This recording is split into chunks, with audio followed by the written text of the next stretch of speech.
Hey, Tisa. All right, we about to get started. Mama,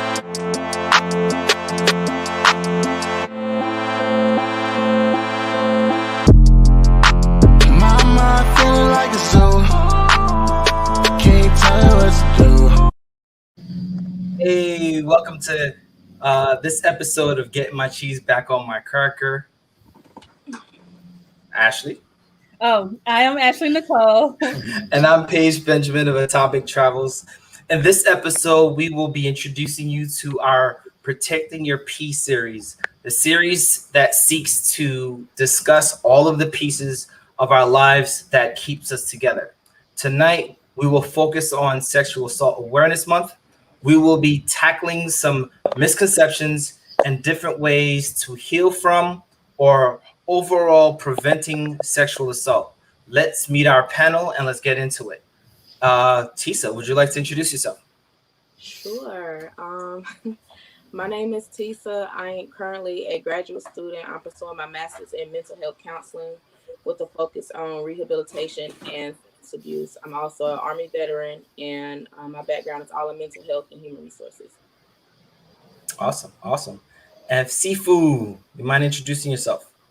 And my name is Fred Grant III. I'm the owner of Grant's Kung Fu Academy. I've been teaching martial arts and firearms instructor for about 10 years now. Martial arts for the past since the 95, 96.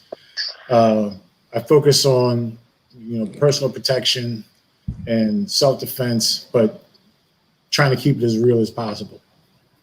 Okay. Thank you very much. Oh, that's me. I'm sorry. So y'all who watching? So we're trying a few different things. So first question is me. So we're rounding out Sexual Assault Awareness Month. In your own words, define sexual assault and how you think that could impact someone's mental health. Does it matter who's going first? It's an open floor. Whatever's flexible. So basically, I guess my definition would pretty much be in alignment with, I guess, what the actual definition is. So it's basically any unwanted or unsolicited touching, unwanted penetration, just the remarks, anything like that makes people uncomfortable and can do them any type of harm, and it's unwanted. So that's the big thing about it. It's unwanted things from other people, whether it be male or female. Mm-hmm. I look at it pretty much the same, just with the adding in lack of consent, and not having consent from people where even if you're in the middle of something and, you may have had consent in the beginning, but halfway through, depending on the situation and someone wants to stop and you don't want to stop, that sexual assault, unwanted touching, right? All those things, stalking, they could lead into escalating the other stuff, so that's where I look at that. So with that understanding, how do you think either trying to stay away from being assaulted or actually surviving being assaulted, how do you think that plays on mental health for men and women? Let me get that one. Sure. So the reality is, there are so many things that we can do to try to prevent things like that. But it's the same, as I say, when I'm training people in martial arts, you could do all these preventive measures, you could do all these other things. And sometimes, things just run into place where it happens. Being prepared is better than being unprepared. Having a plan is better than not having a plan, because if you have a plan in place or you already tried to prepare for something like that prior, even if you start to get caught up in it, and now you recognize it's happening, you already may have had a plan in place to help you to get out of that. And all the situations are different depending on where you're at. I mean, are you with someone you know, someone that you don't know? Are you at the, out on the town someplace, at work, X, Y, and Z, so my preventive thing that I tell people is, you have to have a plan. There has to have a plan in place prior, but then everything is going to come on the fly after that because nothing works out the way we want it to, when we plan it in a certain way. Mm-hmm. I think, and so I one of Sifu's students, and you don't know how it feels to get punched in the face until you get punched in the face. Not to make light of the scenario, but I think to his point is there are not a lot of people that can talk to this unless you've actually gone through it. You know what I mean? Most of us are able to kind of talk on a preventative side. So, just kind of putting that out there is, until you've been punched in the face, you really don't know what it's like for the other person. Right. And that's one of the reasons why I try to speak to people as much as I can who've dealt with things or who have been through that, because I want to get their perspective. Even when I'm teaching, I'm always asking this questions over and over again. How is this? In fact, over the past 5-6 years, because the more we do talk about sexual assault and especially consent, it changed how I teach people. Because back in the day, especially Paige knows that we bang a lot when we're in here, but how I used to teach, I just may come up and grab and show you a technique and go. But now it's, hey, I'm going to go like this. I'm going to touch here. Are you okay? Because then, even then I didn't recognize sometimes where I may have been working with someone who I took them being skittish as them just being afraid of wanting to work the technique, not realizing that they may have gone through something. And my approach was just too much and like I said, it changed a lot of stuff. So it's always a work in progress. I think it's interesting because when we were coming up with this question, it kind of made sense to me because I don't know about, I know there are men that experience sexual assault or harassment, but as a woman, even like when I went to college and I was away from home, one of the number one things was do this, do that, do this so that you don't get attacked. It's like, so mentally, like, yes, I'm out enjoying myself, but I'm aware that I could get attacked. And it shouldn't have to be that way. How wild is that? Right. None of us should even have to think about that.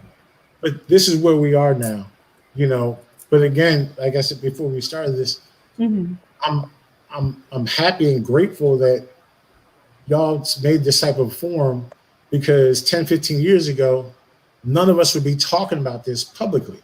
It was keep it in the house. Don't talk about it. Don't do, So yes, and that is the other side of it, is just being prepared where, when you're out and you're doing whatever you're doing, still keeping in the back of your mind that, I just making sure, check my surroundings and make sure like my 6 is straight, but yeah. Tisa? Well, first things first, there is no designated place where you should and shouldn't go because it happens at all times. As far as the plan, it's like there is no plan when it comes to that situation, and we always make the assumption that we think we know what's gonna happen or what we will do when that situation occurs, but we don't. Like, you have no idea, so there's no way that you can ever prepare and plan for that type of event, because whenever it happens, you don't think about any of those things. It's fight or flight, and sometimes your instinct is just to be still and be, and just freeze. Sometimes it's to fight off. Sometimes it's to scream. Like, you don't know how you're going to react. So you can say plan all day, but in reality, like, you really can't. Like, there's no way in the world that you can ever plan. There's no fight and all that stuff. it sounds really good. Technically, it sounds really good, but you really don't know how you're going to react until you're actually in those situations. You can ask all day long and have those conversations, but until you're in that situation, you don't know. I agree with the most of that, but for the most of it, and only because it is 100. Like Paige said in the beginning, we all have a plan till we get punched in the face, right? And yes, it doesn't matter where you're at when that can happen, but still, even this forum right now, someone's going to learn something from this. Someone's going to understand something from and take some information from this that may help them. Now, listen, again, I'm not saying that, you having a plan means that you're always going to get out. That's not how I teach. I tell people all the time, you could do everything, you could train everything to the best of your ability and still get got. And still get got. But not having a plan, not having anything, I just feel like, you could be putting yourself in more of a danger than you're already going to be in. You know what I mean? And like I said, I'm not saying that as soon as I trained and I do all these things, and however the situation starts, I'm out to dinner, I'm with a friend, this, that, and the other, someone who I'm supposed to trust and believe that they're not here to hurt me. And the next thing you know, we're in that situation, because self-defense doesn't mean I'm up there just breaking cats up all the time. It's still up here, you know what I mean? And keeping that mental faculty about what's going on around you. That's how I've always been looking at this stuff. Look, I've dealt with situations where, because I've trained in it enough that when it came to me having to use my skill set, it was there for me. It wasn't perfect, but because I practiced certain things over and over again, and even though it may not have come out exactly how I wanted it to, because I had that plan prior, I still had a backup, right? If someone ran up on someone on the street right now and just tried to grip them up and pull them in the alley, we don't know what's going to happen, right? But we always take it to the nth degree. But if I never trained any type of self-defense, or had a plan prior, I'm not just going to, I'm not just going to let someone take me. You know what I mean? I think what Tisa's saying is, I think what Tisa's saying is the same. Yeah, I think what Tisa's saying is the same thing. I think you both have valid points, right? I think, you never leave the house without knowing where you're going, right? That's a plan, regardless if you want to define it as a plan. We always have a destination. What happens between where you leave your house and the destination, that's getting punched in the face, right? And so I think to Tisa's point is, the surprising thing about fight or flight is it may not be either. To her point, I call it fight, flight, or freeze. Right. So imagine, for example, Sifu, imagine going to a Quoshu, they yell Hajime, and then one of your fighters just crawl into the fetal position and just get pummeled, right? I think that's what Tisa's kind of alluding to, is like, when you're in that scenario, all the training in the world goes out the window. What did I say? Our nature, right. I was like, yo, second round, man, you got legs, use them, right? We train kicks, and like I said, that's why I said I agree for the most part. But I think to me, I wouldn't not say, it doesn't matter plan or not. So to me, and correct me if I'm wrong, it almost took it like, why have a plan in the first place? I don't think that was it. I don't think that was it. Yeah. So what I mean, Go ahead, like, Tisa.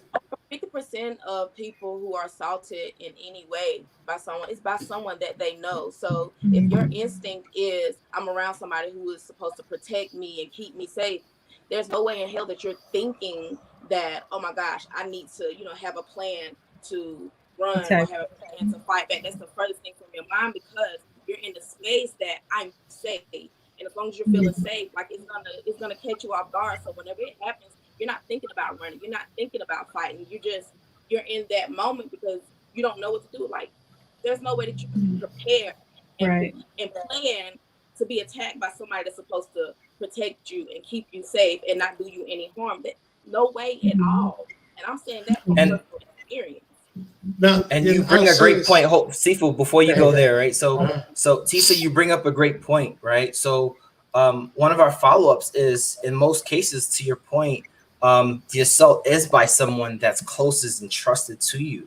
Like, how do you think, y'all, how do you think, and not just Tisa, but you both think this impacts our community, right? Because one of the biggest scandals of all time, right, is the church, the Vatican Church, right?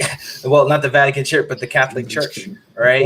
Many and churches. So, right. But it's unfortunately been the one that's the most prevalent, right?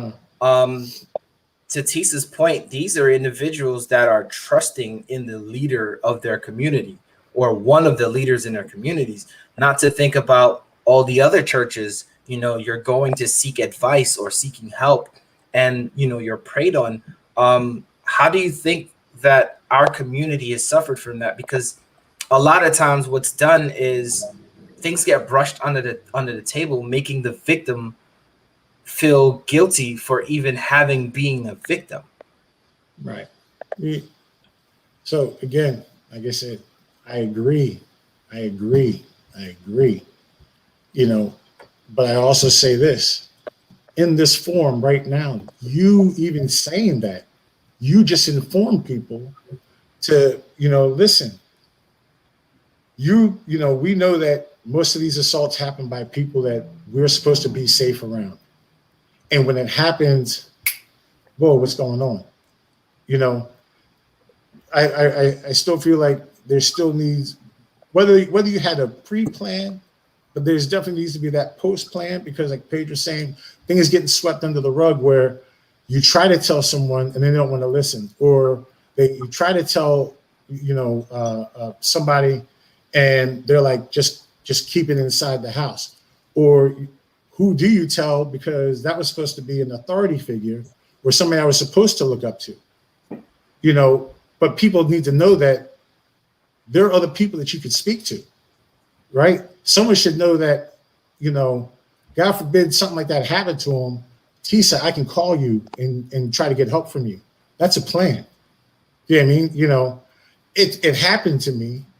I went through this thing. I didn't know what to do when it happened, but I acknowledge that it happened. Can you help me? It's a plan. Do you understand? Right. When I talk about a plan, I'm talking about from trying to go from beginning to end.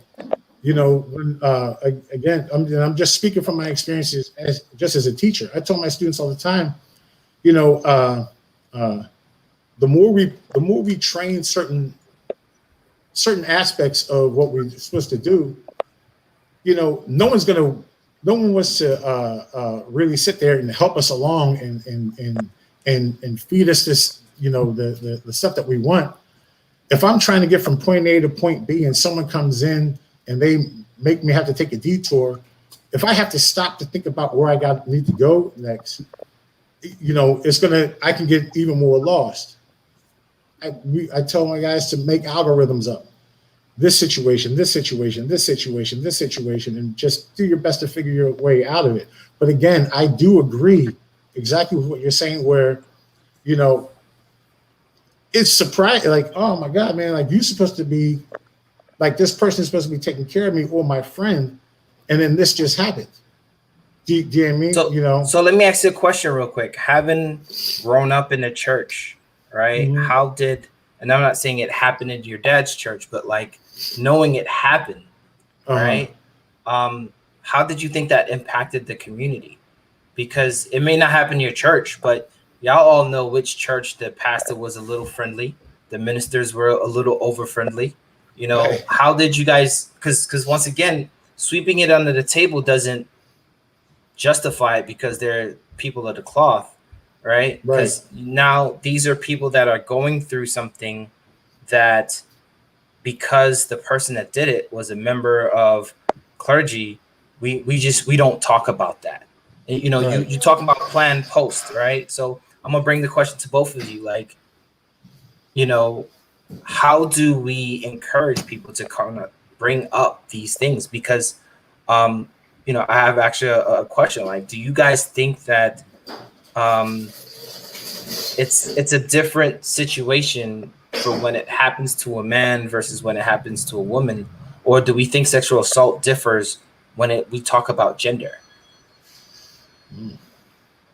Well, I was gonna speak to the first thing that you Or said. go to the first one. Go I to the think first one because we won't let you the talk. biggest issue is we need to stop talking about sexual assault like it's just a technicality, because it's not. It's not just a black and white thing. Like, it's a gray area in there too, but it's always either this or it's that. And I think, what's your name, Fred? We can agree or disagree. I think you look at it as like a black and white thing, and it's not. It's not a technicality. Like, Mhm. I don't know how to put into words. Go ahead. But a I'm lot of it listen. is I'm always also wanting to learn new things. that we care so much more about how things are going to look versus taking care of the victim. Too often, the victim is re-victimized just because we care too much about what the person thinks. Like, no one cares about the rapist, the molester, whatever. Like, no one cares about them. It's just, okay, well, what happened? What did you do? What did you have on? What was you doing that you like? Victims are always re-victimized, or they're shut up. Like, we have to choke on our truth in order to make other people feel bad. Even whenever you're referencing the preacher, like, call a spade a spade. Like, he's a pedophile. Like, we act like we don't want to put a name to it. Like, he is who he is, but we care so much more about the image versus what's really going on. And that's a big problem in our community. We want to sweep everything under the rug. We want everything to look all pretty, but we all have our secrets, we all have our baggage, and that's a lot of reason why we can't heal and why we can't move forward, because we want to touch on the surface of things and we don't want to deal with the real issues. And the issue is it's a lot of perverts, whether it be in a household, church, I don't care what your religious background is, like, it's just perverts out here, and we'll rather attack the victim because we feel like they're weak versus actually attacking the person who is the perpetrator. I agree 100%. And so I'm not going to get into like a lot of extra things, but it's just that for the most part, anyone who's come to me who's definitely gone through an experience, me personally, have never once put the blame on them.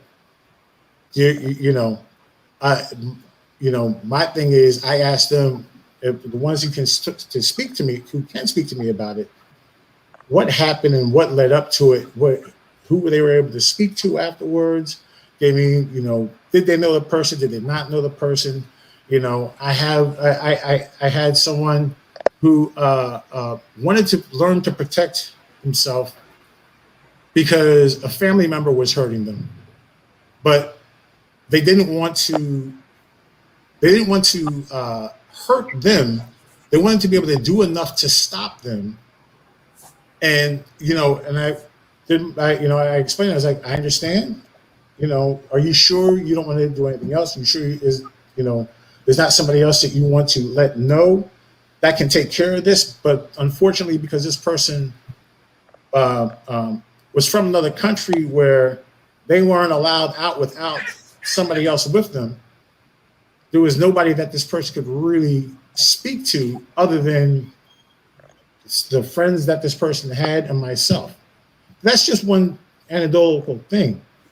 But like I said, people who go through that stuff, the last thing I would want to do, and again, I try to tell people if I ever come off in that manner, is blame them, the victim, because they were the victim. Okay, before you got on, I was telling Paige and Ashley, a couple of weeks ago, they just brought up about that cop up in Boston, 20 years been raping kids. And they knew that. And they let this dude stay on the force all these years. This cat's a rapist and a pedophile, you know, who's supposed to be in a position of authority, like you said. So what are people supposed to do when things like that are happening to them, and they're going to go try to talk to, you know, law enforcement, you know, and not, but, you know, people in the community may know, well, you know, such and such over there, he be like, you know, taking our kids or taking the females or taking the males and doing X, Y, and Z, and we keep on saying something, but no one's listening. Do you know what I mean? You know, I don't blame nothing on no one who was experienced something like that from some POS that decided to do that. So just so you understand, like, you know, understand, because I don't look at it in the sense of it always being black and white, because nothing is ever that way. Do you know what I mean? That's why I said before, I have things in place, but I know that things change, and if I can't change with it, and I'm always like, I always have to go this way, and there's a brick there or a wall there, and I'm just going to keep them running to the wall. Nah, you know, I'm going to try to make some adjustments to get what I need done. Okay, and I definitely agree. I see what both of y'all are saying, and I want to display this comment from the viewers. I think that's the one of the bigger points in how women see sexual assault, or the possibility, or planning, or predicting, or preventing, or overcoming, versus the way men view it. One of the things Tisa said I want to just pick up on is how we kind of don't call a spade a spade. We want to call them like the person who did that, or this, instead of saying the molester, the pedophile, the rapist. How do you think that plays into the emotional abuse, or the mental anguish of going through this and then trying to get over it?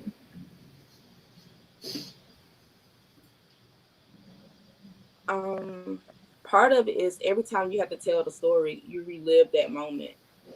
And when you're already dealing with people and they want to ask, what were you doing? Every time someone asks you those questions, like, you revisit that every single time. You're traumatized every single time that you tell the story. And that is depleting in the worst way. Like, it hurts because you're trying to convey, you know, what happened and how you feel, and for people to get stuck on things that doesn't even matter, like, it makes you not want to, you know, speak up. It makes you not want to say anything, because they so focused on the things that don't matter that they can't hear what they need to hear. So what's the point of me opening my mouth to tell you what happened to me if you're only focused on the things that don't matter in this situation? And a lot of people, they won't speak up for the simple fact that people really don't care. They focus on the things that don't matter. I think it's more of wanting to know the story than it is actually wanting to support you, or allowing you to have allowing the victim or the survivor side have their own story. I think so, yeah. Like, too many details that don't matter. Like, when it comes to the court case, I understand, you know, like, having to build, you know, what's going on, but sometimes what like when I was saying earlier about the attire, well, what were you wearing? Where were you going? How many drinks did you have? Like, it doesn't matter. If I didn't consent, I didn't consent. All the other stuff is irrelevant. But we try to make so many things relevant that have nothing to do with anything. No means no, and you had no permission. And if you're underage, there's no way in the world that person could ever gave consent in the first place. So that, with that in mind, I know there's a lot in the news lately. There's of course, there's always the R. Kelly thing, and then every time you turn around, there's something else. There's a football player out here, I think in Houston, who the story kind of took a spin, because at first it was that he asked to be traded, and then people started dropping out the sky, accusing him of assault. And then the more news comes out, the more, like, I know me myself, I kind of avoid the news because I don't want to see random Black people getting shot on any given day. And you just never know when it's going to pop up. But the more the story came out, is me personally, I was like, man, that sounds made up. But then the more it happens, I'm like, wait, Ashley, Are you being one of those people? Are you thinking that those women were not assaulted just because this man didn't seem like he should be able to be in that position? Um, with things like that happening in the news, and of course, we're seeing the conversations play out on social media. There's no way he did this because eeny, meeny, miny, mo. How do you think? Well, I know me and Tissa, we've had this conversation a few times. How do you think, as a community, we can kind of shift those responses because everybody's seeing that. Your nieces are seeing it, your children are seeing it when you saying this person isn't a rapist because he's handsome and he has beautiful women or things of that nature. One And I'm is, sorry, I I said a think lot. I'm a pretty like we don't hold people accountable for the things that they do, and we get caught up in their profession so much that we can't separate the two. Like a lot of our issues is lack of accountability, and I think that sometimes in our community we don't want to hold some of these artists or football players or whatever their profession is. We don't want to hold them accountable because that means that you have to look at some of the things that you did, like some of the, like take the R. Kelly for instance.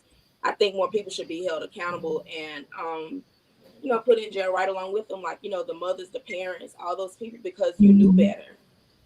And he's not the only problem. Like a lot of people were complicit in what he was doing, but we don't want to hold them accountable because we're so focused on R. Kelly. And a lot of people, Mhm. like I was saying before, they have mixed views because, they were some of those men that was picking up those high school girls when we were in school. And if you hold him accountable, that means you have to hold yourself accountable as well. And some of them, they're not going to say anything about it because they do the very thing. And if they say, that's wrong what they're doing, that means what they're doing is wrong. And nobody wants to be accountable in our community. Amen to that. The Mhm. Tisha, I actually have a question.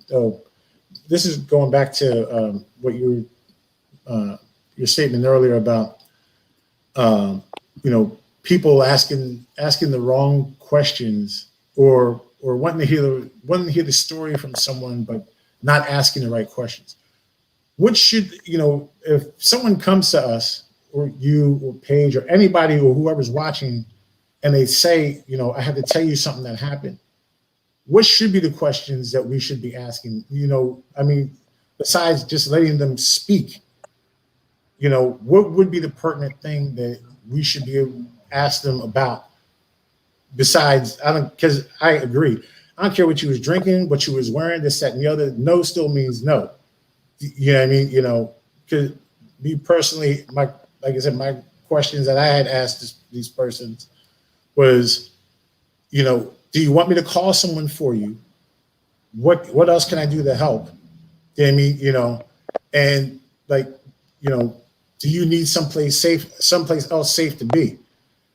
And then everything else, all the rest of the information, is the information that they decided to tell me. But I understand about, someone having to, I got to tell this person, then I got to tell that person, and then I got to tell that person. And God forbid, we just experienced this whole thing with the George Floyd the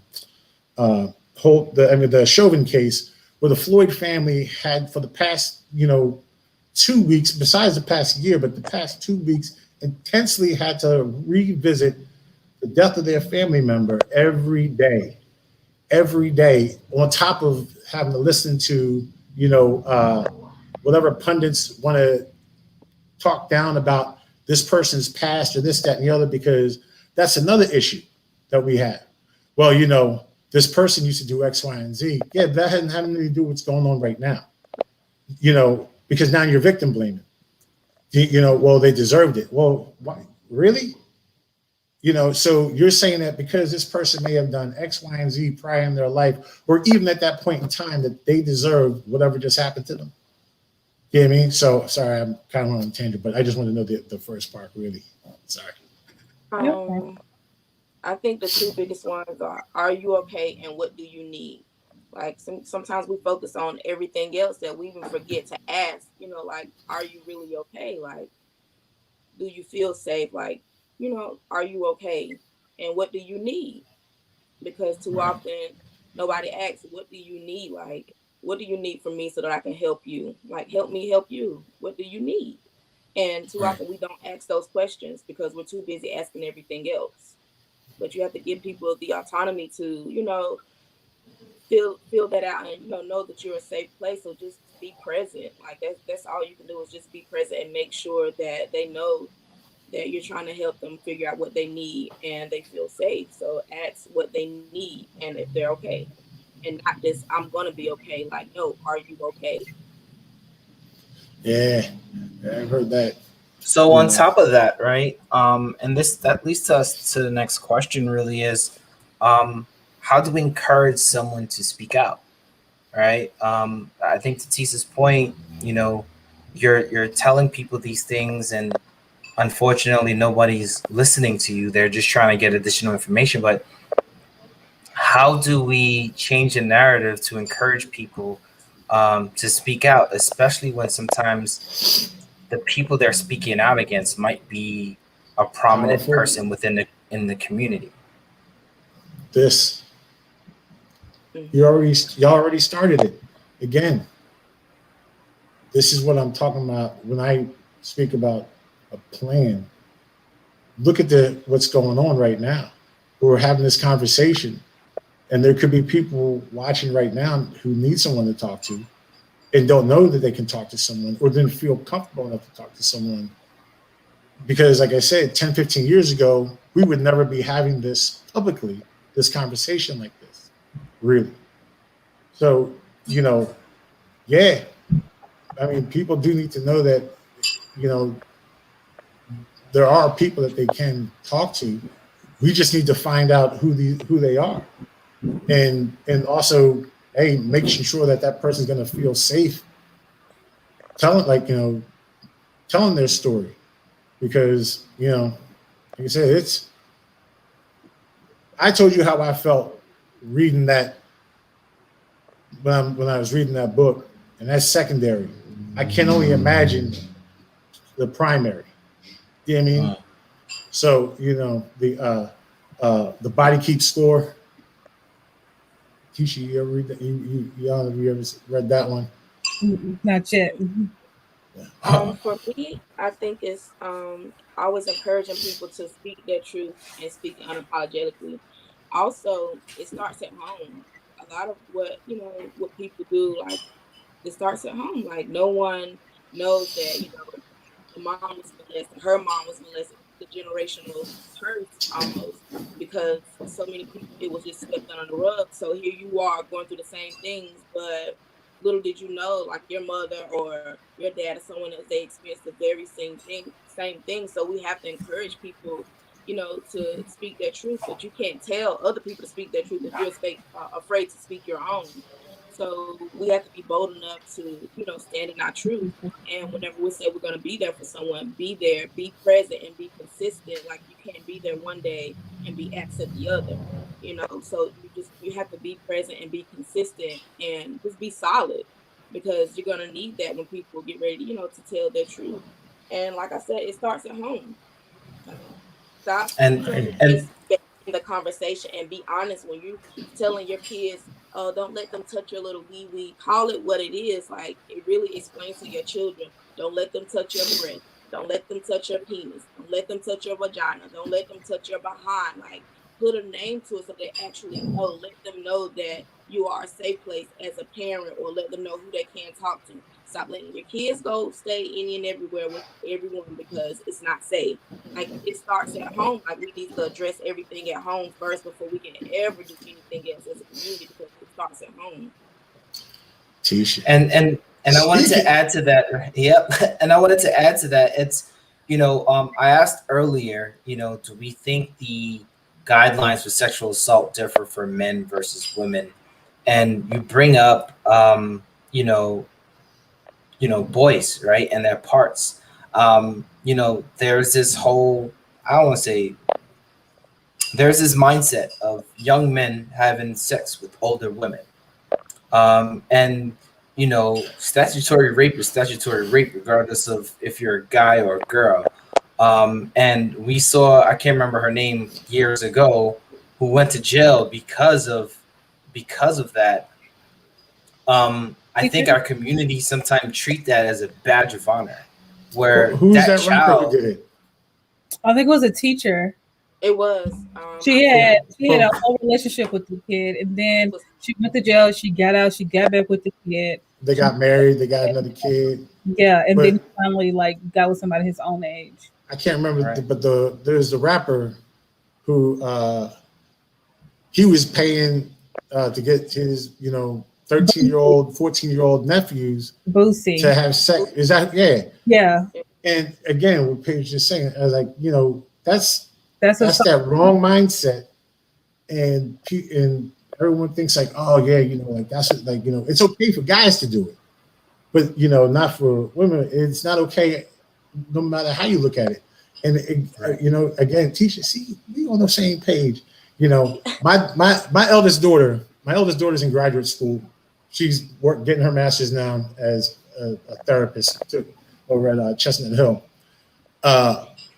And when she was in school, this is from elementary school on up. I always told her, listen, and I tell I have 3 kids, 24, 11, and 7.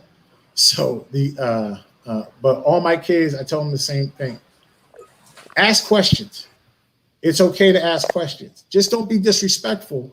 Isaac, because I don't want any adult telling you that you have to do X, Y, and Z. If you're not comfortable, leave. If someone's telling you to do something that I've told you before, no one should be touching anything of yours.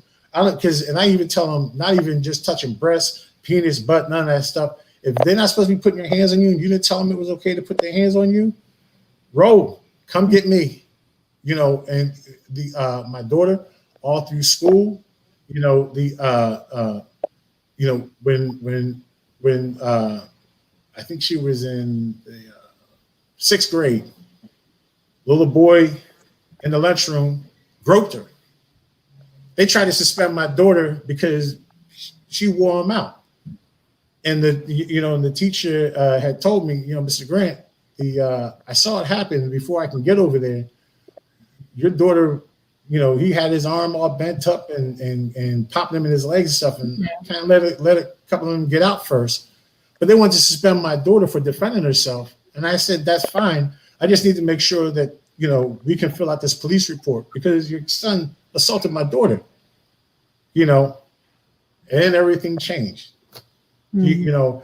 And I told them I shouldn't even have had to have said that because y'all was going to punish my child for something that she had nothing to do with. This cat can't keep his hands to himself.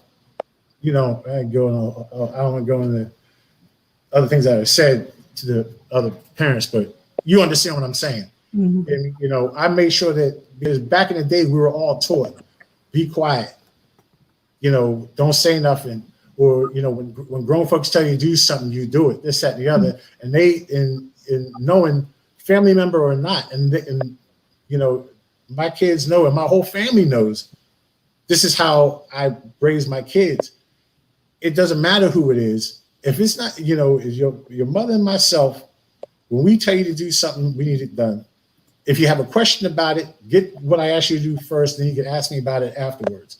Anybody else telling you to do stuff that you're not comfortable with, you can ask the questions, leave, come get me, and I'll take care of it. So definitely we need to talk. We need to tell our kids they do need to speak. They do need to not be nice and just sit there and be quiet all the time when people are talking. You still have to be respectful, but it's okay to question. It's okay to question, and when if no one's supposed to be touching you and you didn't give consent, no means no. That's it. Oh, but they're just playing hard to get. No still means no. So yeah. So I want to get to this statement here, right? And I'm sorry, Tisa. Go ahead, Tisa. I was gonna say I also think a lot of the problem is that our community is very homophobic. So when you talked about the male victims, you did it from the aspect of male to female, but we often brush over the male to male interactions, and our community is very homophobic. So most young boys, they're not going to speak up because the first thing that pops in everyone else's mind is, oh, they're gay. Right, And right. they're not gay. Like, that's just what was introduced to them. That's their experience. And some Mm-hmm. small, children, even the ones that are molested or raped as teenagers, they're not going to speak up because they don't want anyone to think that they're gay or they have gay tendencies or they're not sure or they're bi. And it's a problem. And it's a lot of people who suffer and a lot of mental issues they develop from that, just for the simple fact that they're choking on their truth because they don't have a safe place to tell anyone about their experience. Like, we're very homophobic in our community, so people are more sensitive to the females' experience more so than they are the males. Exactly. Right. But I understand 100 what you're saying. I was just explaining the situation that I dealt with as a father with my daughter, but but yeah, for, centuries, it's been an issue in our community about not talking about it, going back to buck busting. And I just really feel like, and it's just been ongoing. You know what I mean? Where it's just, I just feel like if like you said, if people can just be okay for who they are or how they want to be and not have somebody else judge them, because whatever you want to do with your life, that has nothing to do with me. Are you happy? Yes. It's all that matters to me. All my kids know that. All my friends know that. All of my other friends who have spent most of their life being in and then finally coming out and this, that, and the other. I tell them, like, hey, it's all good. Love you anyway. It didn't matter. I was always cool with it. You know what I mean? Don't think that you can't be who you are around certain people. And if people don't, like Bernie Mac said in House Party 2, if people don't like who you are, you know what I mean? So I'm sorry. So I wanted to kind of bring up this comment that was said in the chat, right?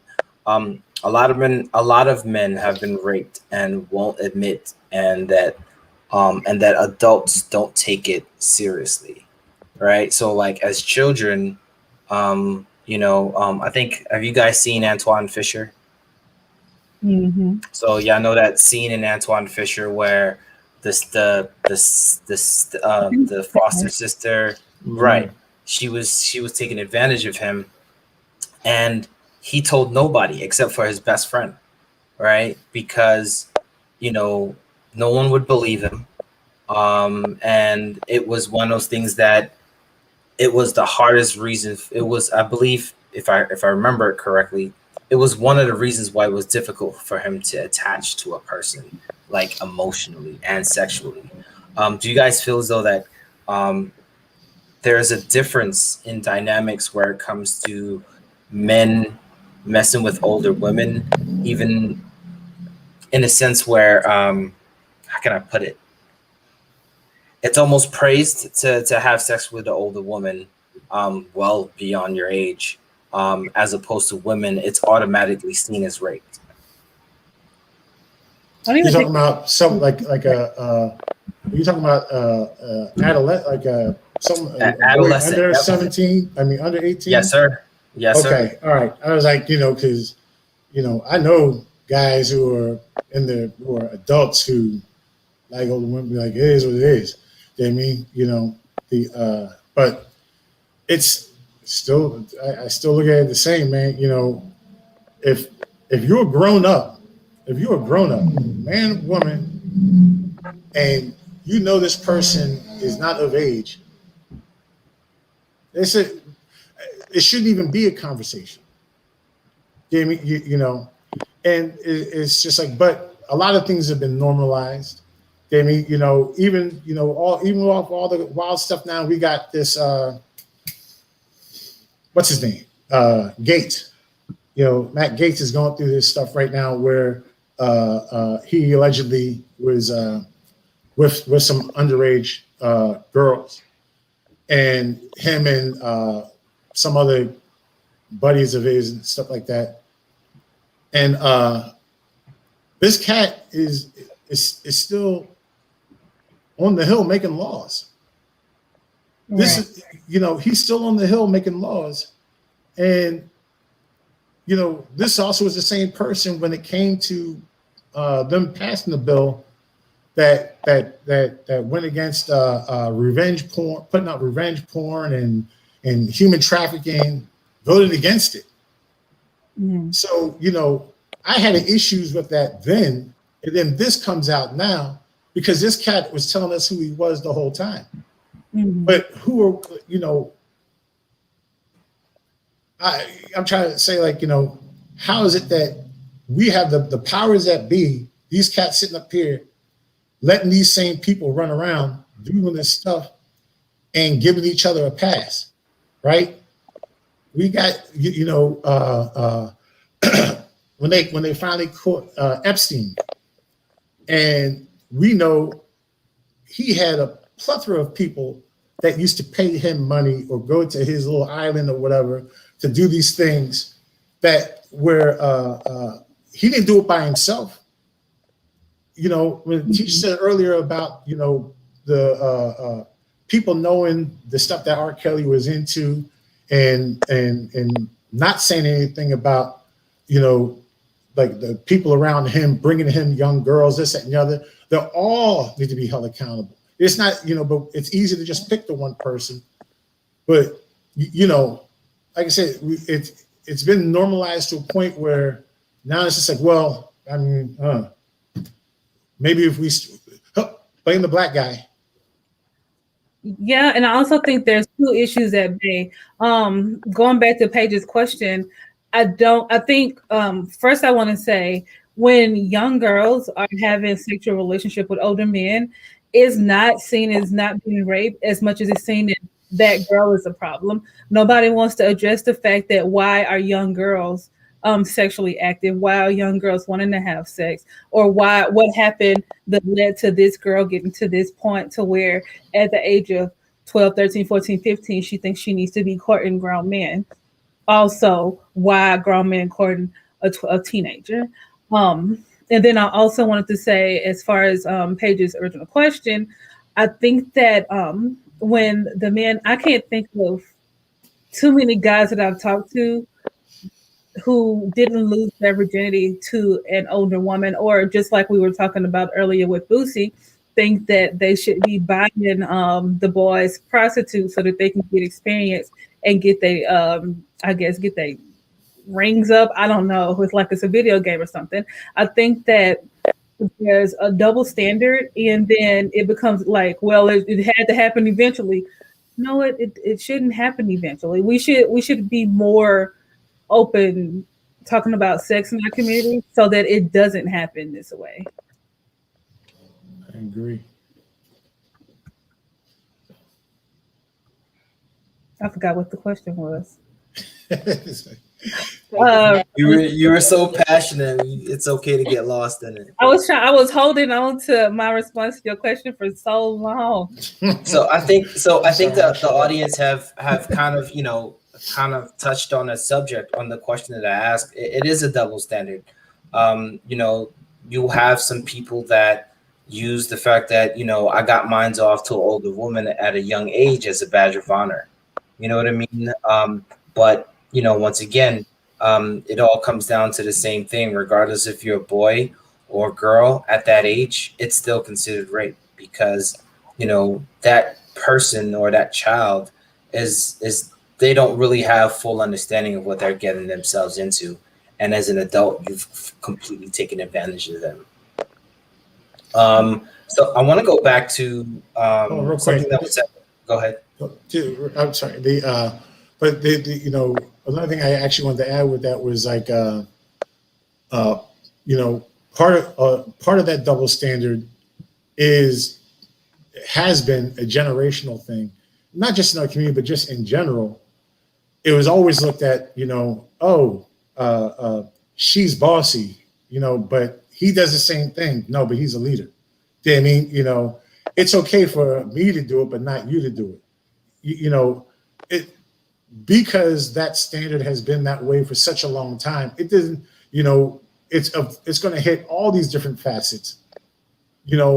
even especially when it comes to these grown-ups raping these kids, thinking that like, well, I'm just trying to help this person out. I mean, again, a lot of stuff has been. I think that's changed, right? In the wake of the Me Too movement, it's not just been women coming out as me in the Me Too scenario. Mm-hmm. I mean, it's prevalently women, but once again, it's one of those situations. I think to Tisa's point, it doesn't matter if you're heterosexual, homosexual, or what might have you. I think everyone should have the same voice when it comes to speaking out against assault. What I was gonna say earlier was, do you guys think that not speaking out? So let me take a couple steps back. What are your thoughts on the fact that people who do commit sexual assaults are more likely to do it again than somebody else if they're not called out on their thing? Oh, they're definitely going to keep doing it. They think they'll get away with it. So, they do it now. About serial rapists and stuff like that, they do it because so many people, they don't speak out. And then when you get that one person that's bold enough to do it, that's when you get the Me Too movement. Like, oh, yeah, she did it to me. Oh, yeah, he did it to me too. But it's going to take one person that's bold enough to do it, because if not, that person is just going to get so comfortable thinking that, they're invincible. Like nobody can touch them because they can keep doing what they're doing, because they make people so afraid to speak up and tell them what's going on. They make you feel shame, and they make you feel guilty. They make you feel dirty, and they tell you that you're the problem. And whenever they let you get that fixated in your mind, I guess they're green light to just keep doing what they're doing, because they know that you're going to be one of those guys to keep it shut. Mm-hmm. Just like the even but as the Me Too movement was rising up, and you had all these people wanting to come forward to talk about the things that happened to them, and then you have the a lot of loud mouthpieces victim blaming them, or well, why'd you wait 10 years, or why'd you wait 20 years? Because of this, because I'm trying to tell you what happened. And the reason why I didn't want to speak about it was because I thought this was going to happen. Now I put myself out there, and now I'm getting trashed because of it. And now, people seeing that response, especially publicly, you may scare off somebody else who would want to step up and speak about what happened to them too. I mean, I feel like it's on all of us to call out those people who try to, victim blame. It's just like, well, that happened 20 years ago. Oh, you're just saying something now? Well, it doesn't matter. Right now, I'm comfortable. I can speak about it. You know what I mean? So let me ask a follow-up question. Do you think, and this is an open question, do you think the Me Too movement is actually helping people come out, or is it hindering? Because one, you're saying come out and talk about it, but as you just mentioned, Sifu, it just leads to ridicule for not having stated it earlier. So do you guys think the movement helps, or it's kind of a stepping stone towards getting to where we need to be? I think it's I'll let Tisa go first. I think it's a stepping stone.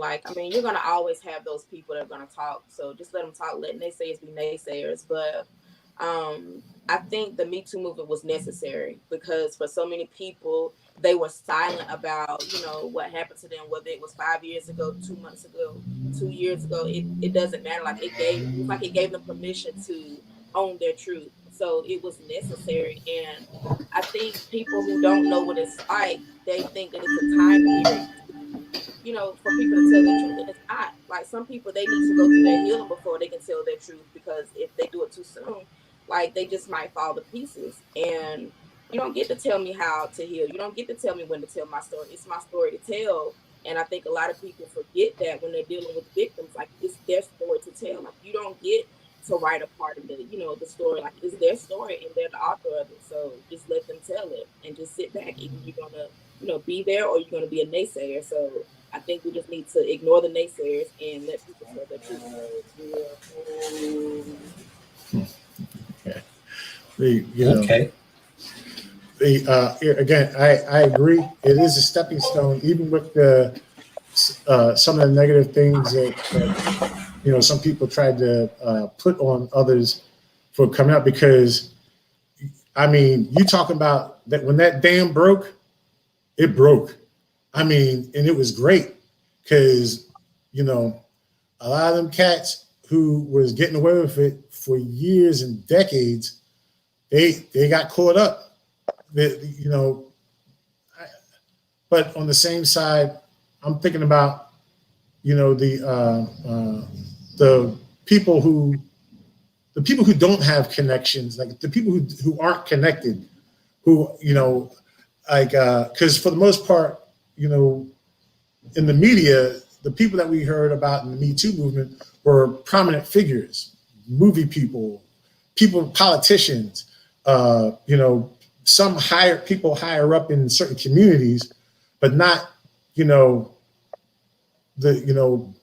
Bob at the manager at the store that I worked at, or X, Y, and Z, where that person may not be able to get the same that same push, that others got because it was in the media. I still think it was the right thing. Everything is transitioning right now. The whole country is transitioning right now. Then there are issues that people there are issues that people didn't want to deal with for a long time, that you can't stop it. Again, this forum that you have right now, is a great resource because we need it. We definitely need it. So it's just like I said. I like what Tisha was saying. When someone's ready, they're ready. We still have to be,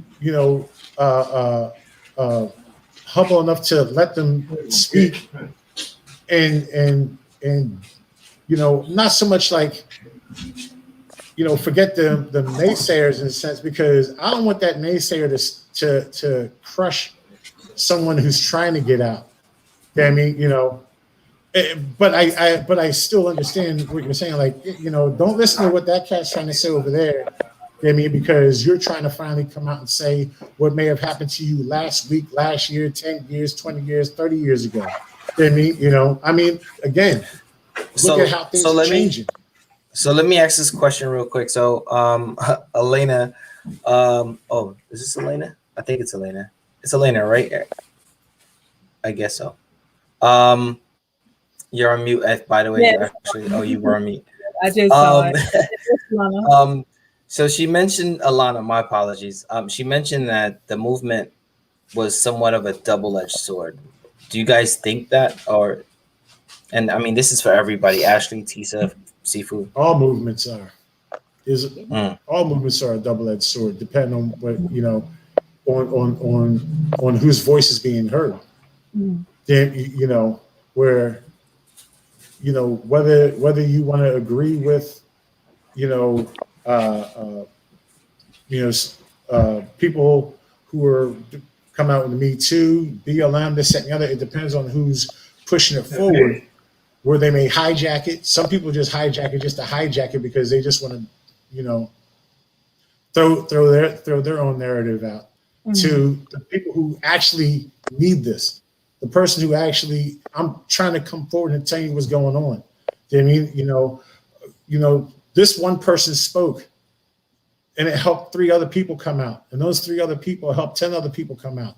And those 10 people helped another 100 people come out. And then you got one person over there, like, who's like, oh, I'm gonna use this to my advantage. And we're always gonna have grifters.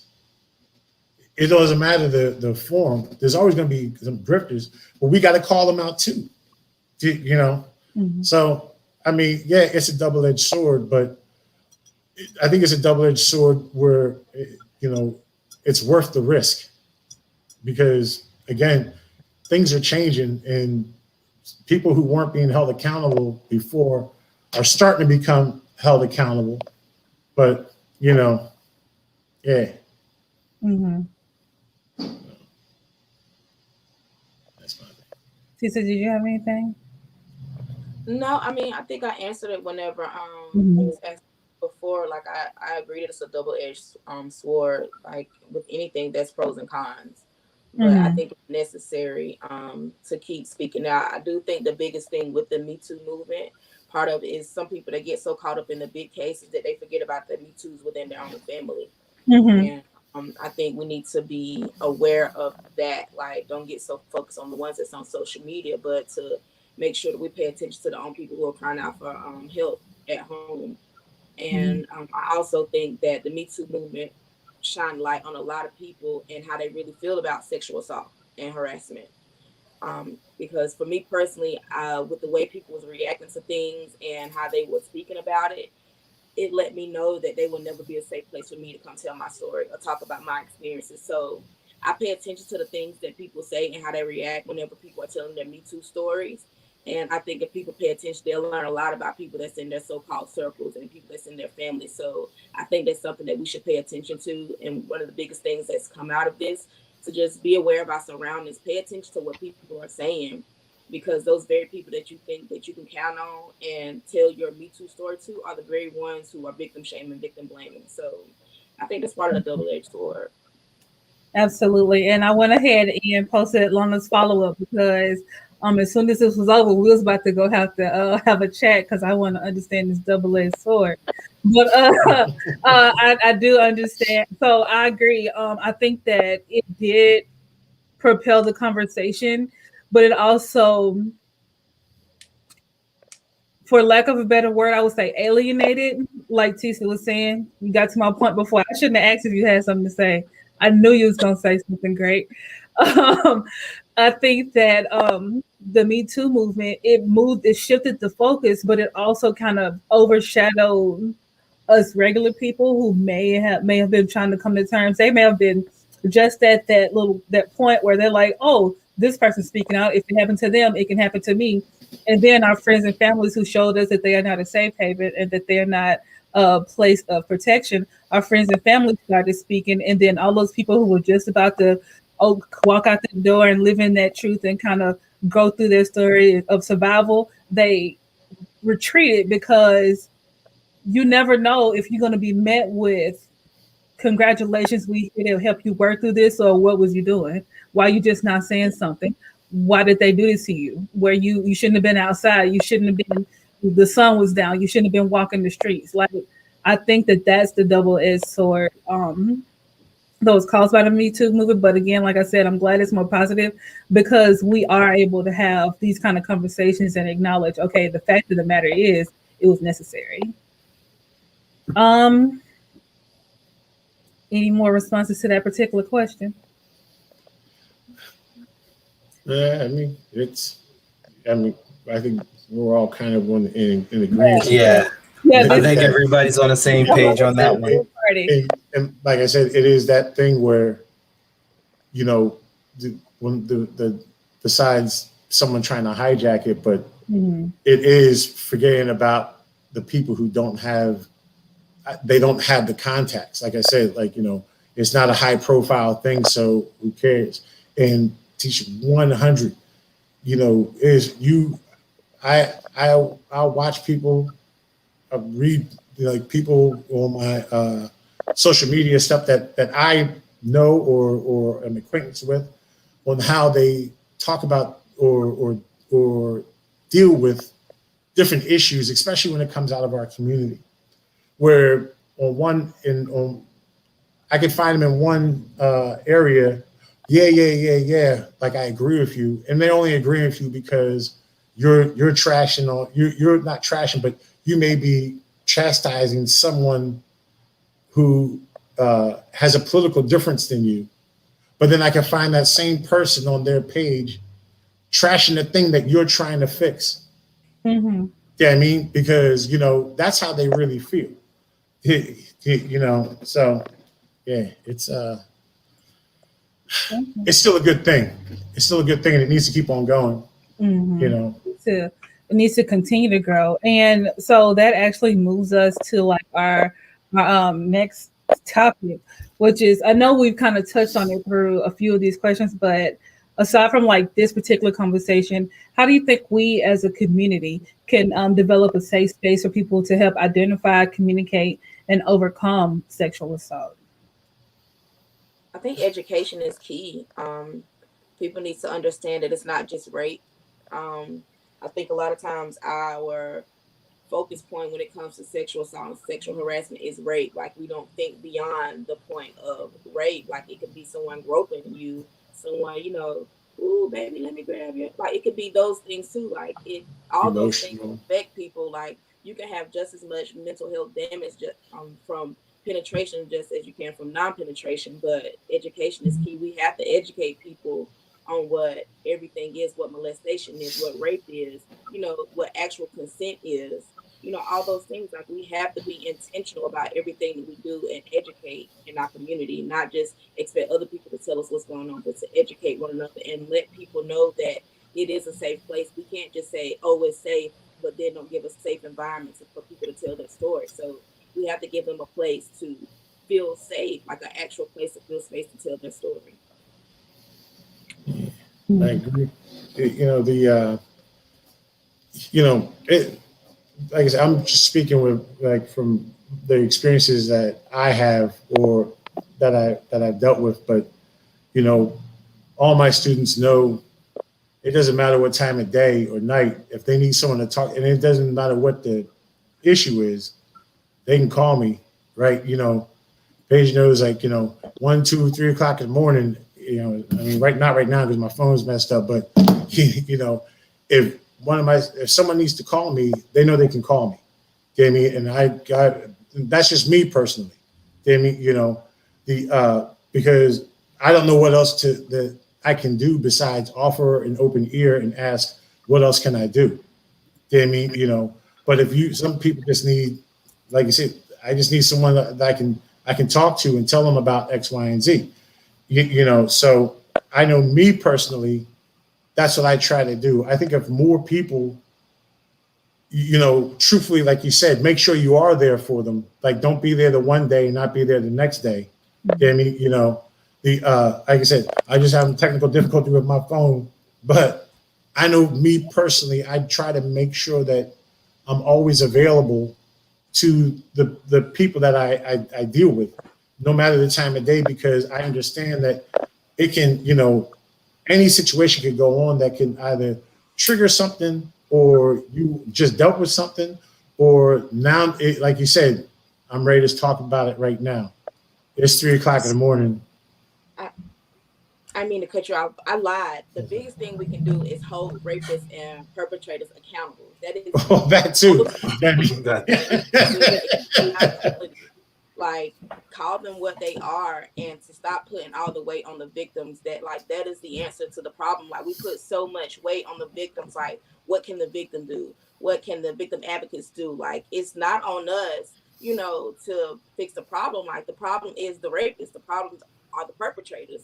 The problem is the people who make them feel like it's okay to do what they do. So the answer to that is to hold these people accountable and punish them, and stop making it okay.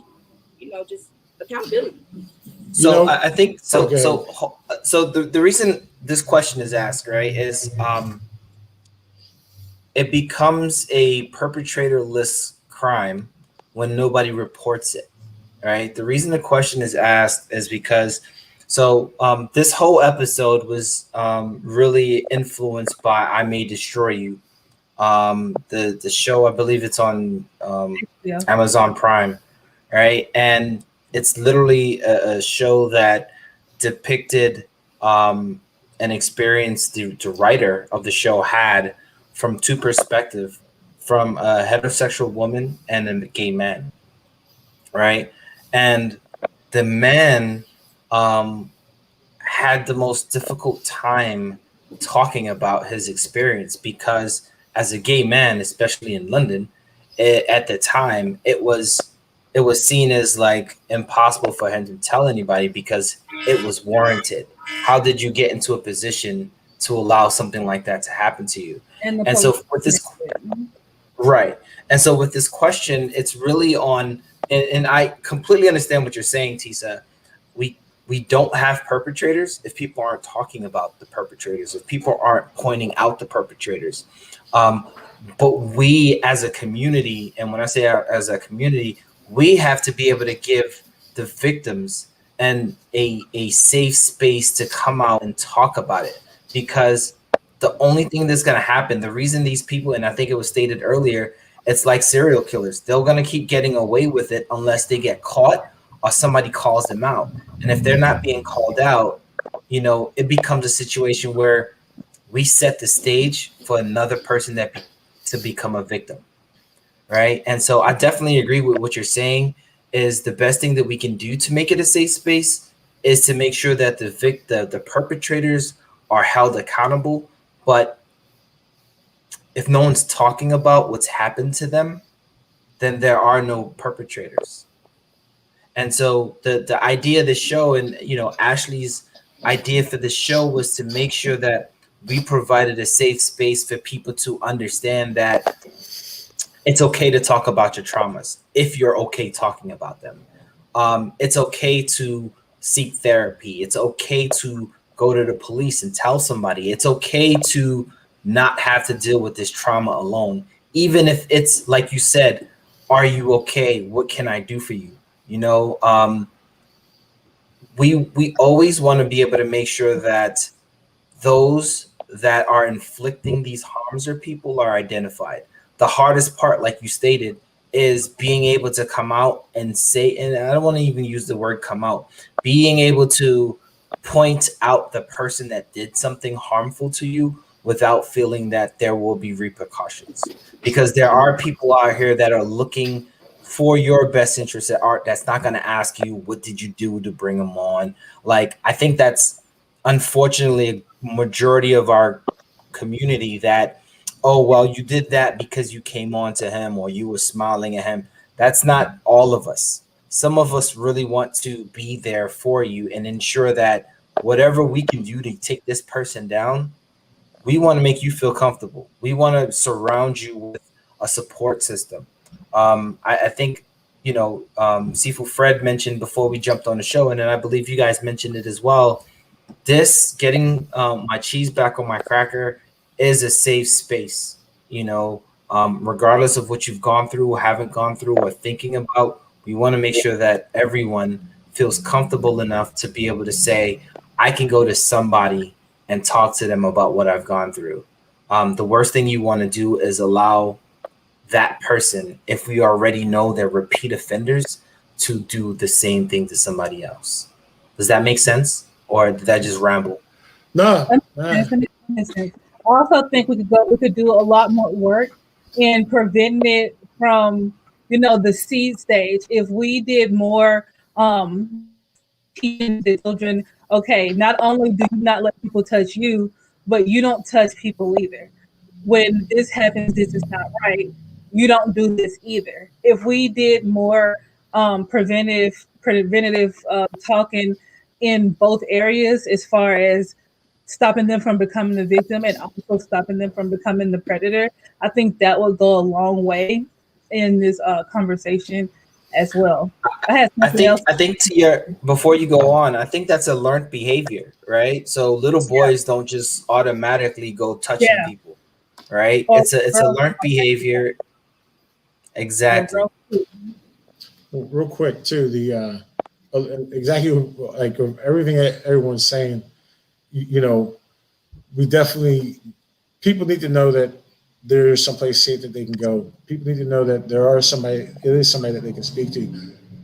I still believe that us as a community, we need to make sure that we are putting people who are going to be in power, who are making laws, to go after and actually prosecute these people, because it happens all the time where, this person, went through all this stuff and they went through all this trauma and still dealing with it, but finally was able to tell what happened. And then this person, they get arrested, they go to court, they have their hearing, and they get let go on the technicality, or they just get 90 days. That fool Brock Turner, that boy who raped the girl, and because the judge didn't want to ruin his life, let this boy out. You know what I mean? Or the other boy who had affluenza, murdered, 5 people, but because his family has so much money, he don't know the difference. But let it be one of us, and we going.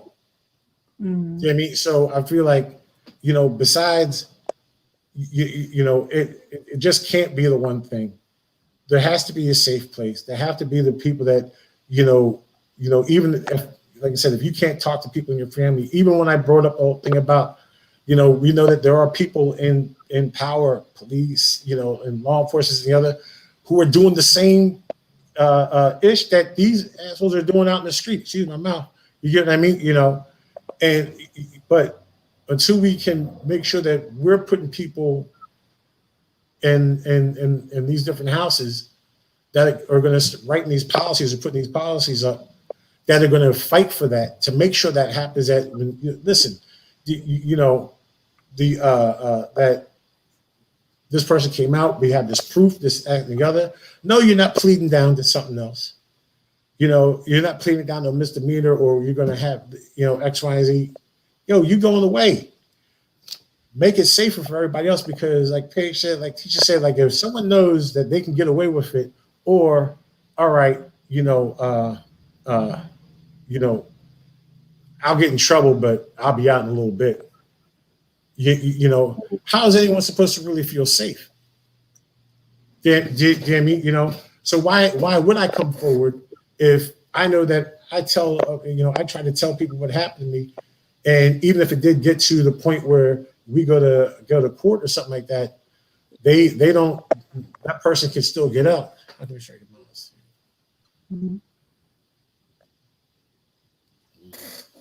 Right, and So it starts here. You got it. You go ahead. You got it. No, that was it. Go ahead, sorry. Cool beans. Well, you're right. And then, like Chizamo said, and how can we strike a balance on not victimizing the victim, especially with factors like race come in? Because, like he said, like not only are we battling our communities, our Black community, we already have a love-hate, heavy on the hate relationship with police, government, and all of those things. So if nothing else, we can at least grow our community so that we're comfortable dealing with the situation, and then we won't be so scared to go to the authorities.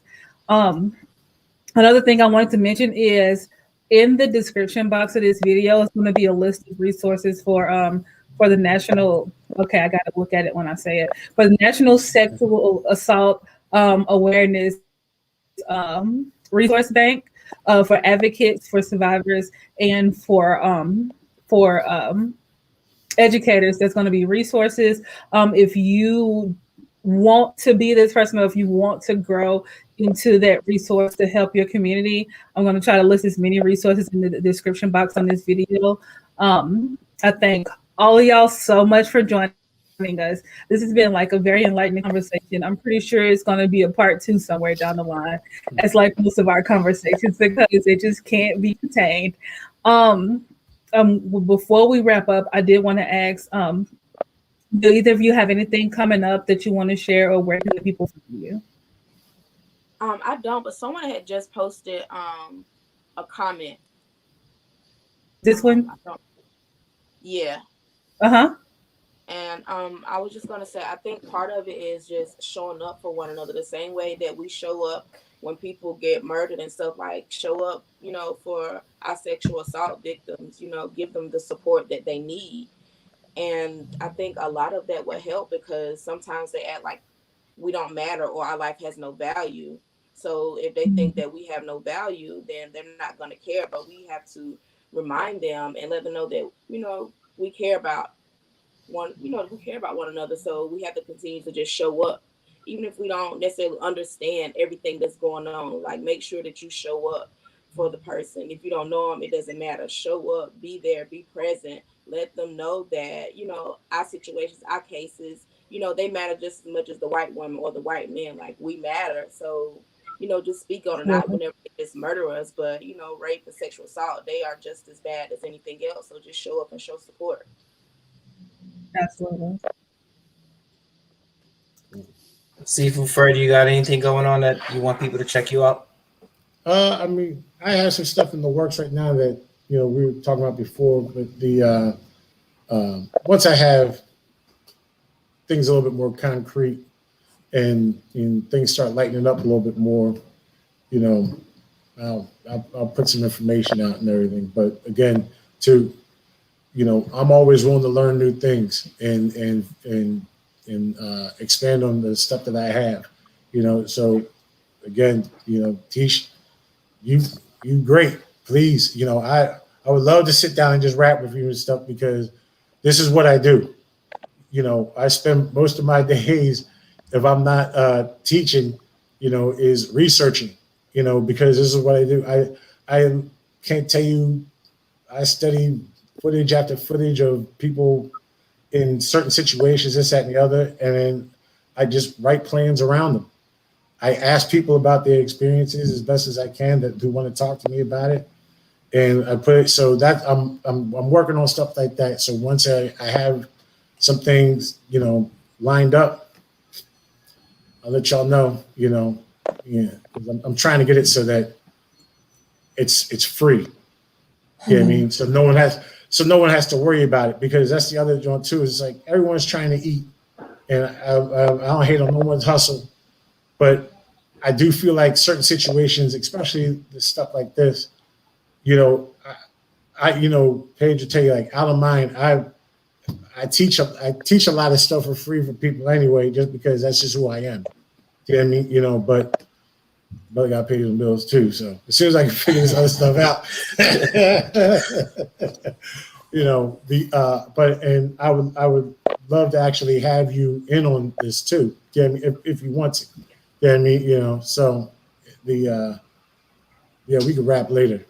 It's a community. We're all about making sure that we support one another. So Ashley on the side was saying she loves Ip Man. I told her you were a Wing Chun instructor.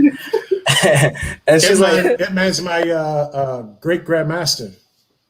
Yeah. And so she her trial for everybody she meets is you have to watch all the Ip Mans. Otherwise they're cut off. So see that cat? He was one of Ip Man's students. He was the one who actually got Bruce Lee to train. His name is William Chung.